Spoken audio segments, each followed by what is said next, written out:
Prezado Monsenhor Mateus, irmãos e irmãs, a liturgia de hoje nos chama a atenção num ponto. Esse evangelho que fala das 10 jovens que se preparavam para um casamento, onde 5 eram imprevidentes e 5 previdentes, ou seja, em outras palavras, 5 eram prudentes e outras não. E diz o evangelho que os noivos demoraram um pouco para chegar, e quando os noivos chegaram, elas saíram com as lâmpadas, só que tinha que ser alimentada pelo óleo. 5 tinham preparado o óleo e 5 não tinham preparado o óleo. E 5 então pedem emprestada para as outras 5, elas dizem: não, mas se eu servir para você, eu vou ficar sem, todos nós aqui vamos ficar sem a lâmpada, vá comprar. E quando elas foram, a festa de casamento, a porta se fechou. Que evangelho é esse? O que esse evangelho quer nos ensinar? O que ele quer trazer hoje para que a gente medite, para que a gente entenda? Esse evangelho é uma prefiguração daquilo que nós chamamos de parousia.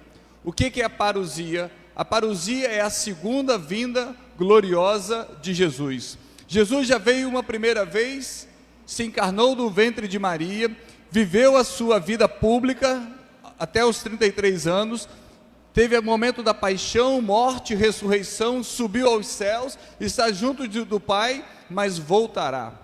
Jesus voltará. Haverá um segundo momento que Jesus vai retornar, e isso que nós chamamos de parousia, a segunda vinda gloriosa. E esse evangelho nos reporta exatamente a essa reflexão, ou seja, de estarmos preparados para esse momento. Porque quando os anjos tocarem as trombetas, quando os anjos, os arcanjos anunciarem a vinda gloriosa de Jesus, não vai dar tempo de falar assim: deixa eu ir lá pedir perdão, deixa eu lá abraçar uma pessoa, deixa eu lá me confessar, deixa eu lá fazer isso. Não vai ter tempo, a porta vai se fechar, como diz o evangelho. Quando as noivas quiseram entrar para a festa de casamento, ou seja, para o momento de estar junto com o noivo, e dizia: Senhor, abre, não te conheço. Por quê? Porque não está preparado.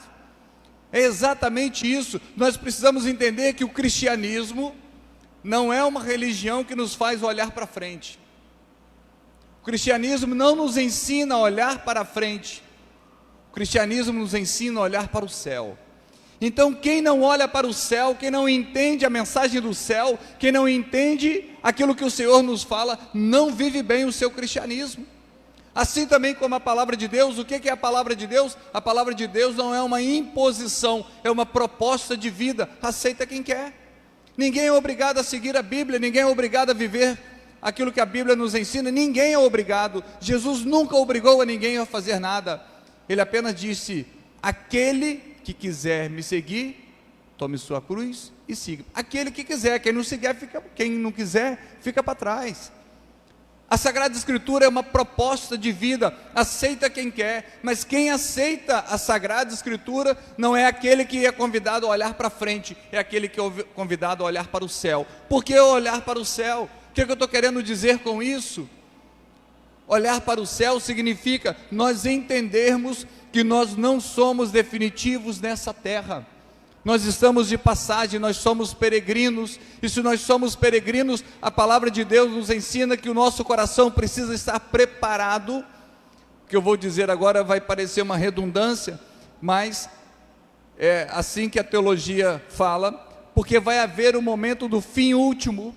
O que é o fim último? O fim último é quando nós estaremos junto de Deus, quando nós estaremos na eternidade, quando nós estaremos na visão beatífica, ou seja, face a face diante de Deus. Porque a vida nos apresenta muitos fins, mas haverá um fim último, ou seja, o fim último é esse momento que Jesus vai voltar. E se Ele voltasse hoje, como que eu me encontro?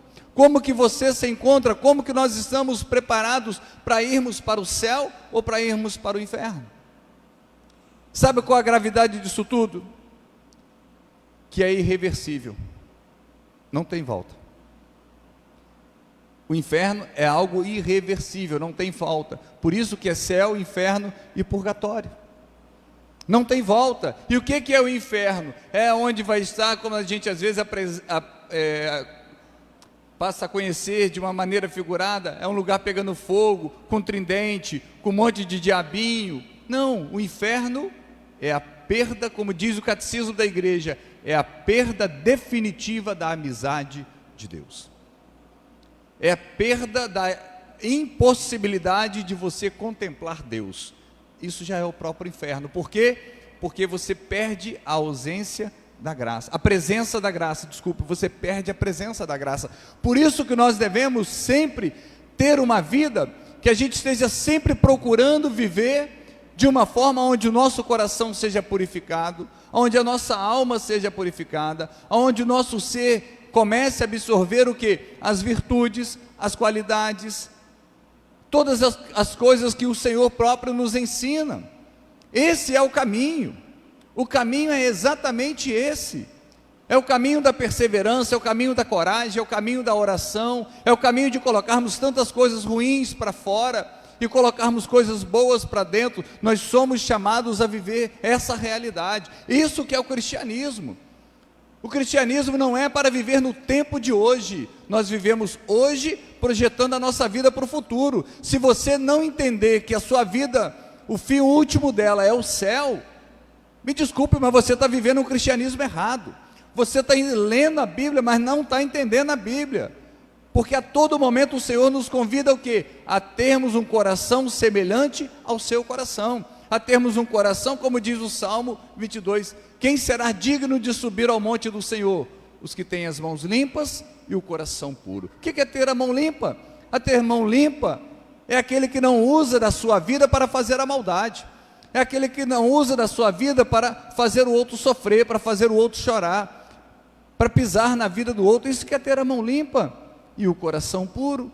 Por isso que a palavra de Deus, ela é para impactar a nossa vida, para dizer, tudo que eu tenho é bom, mas não é definitivo. Tudo que nós temos daqui a 100 anos, você não vai ter mais.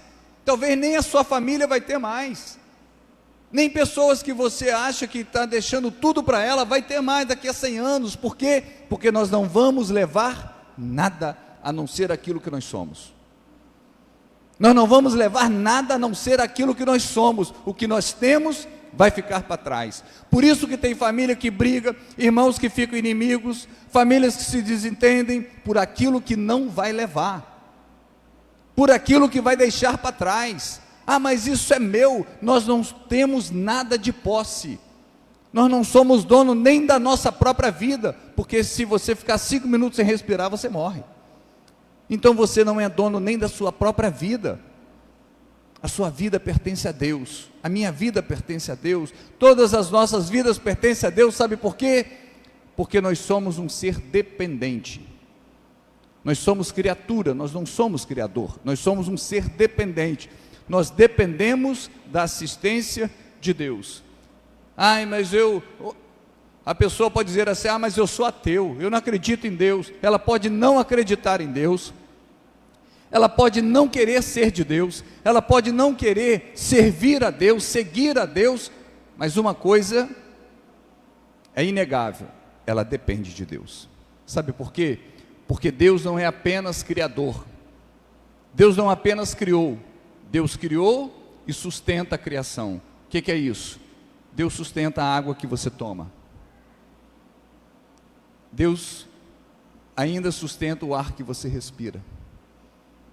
É Ele que sustenta os alimentos que nós nos alimentamos. Se Deus falar assim, vou parar de sustentar a água, a humanidade toda morre. Se Deus falar assim, para 10 minutinhos o ar aí, o oxigênio, todo mundo vai morrer.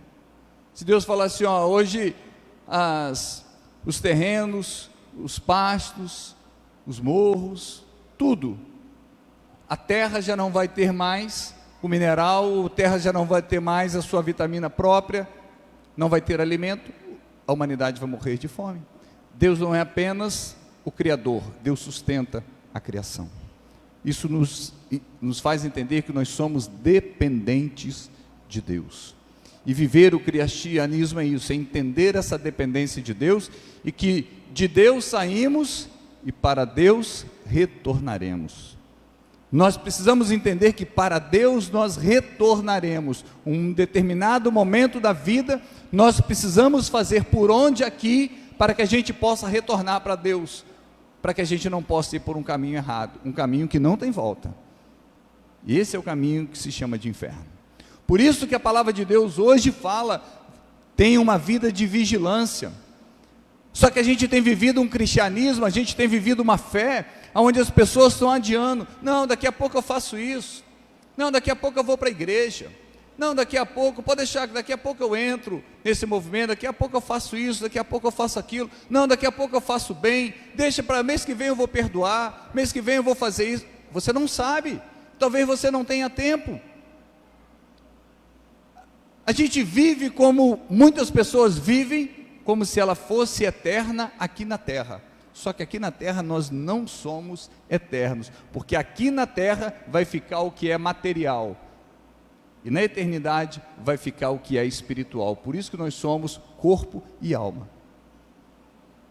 A terra vai absorver o que é material, e a eternidade aquilo que é espiritual. Por isso que a gente precisa cuidar da nossa alma. Por que quando eu falo cuidar da nossa alma? Que ela está extremamente ligada com o nosso corpo. Vou dar um exemplo. Se uma mãe chega em casa, olha para o filho não precisa falar nada. Pela face dele, pelo rosto dele, a mãe já sabe como ele está. Se ele está chateado, se ele está aborrecido, se ele está com algum problema. A fisionomia de uma pessoa reflete como ela está. Mas por que isso? Porque a alma reflete no corpo. A alma reflete no corpo. Então, se uma alma ela está doentia, o corpo acaba ficando doentio, porque aquilo que está na alma também reflete no corpo. Por isso que nós devemos cuidar da nossa alma, cuidar daquilo que é espiritual, cuidar daquilo onde as pessoas não tocam, que é lugar próprio de Deus, só Deus pode caminhar. Por isso que a gente deve ter sempre essa vida de comunhão com Deus, sabendo que a nossa vida definitiva não é aqui, mas é o céu.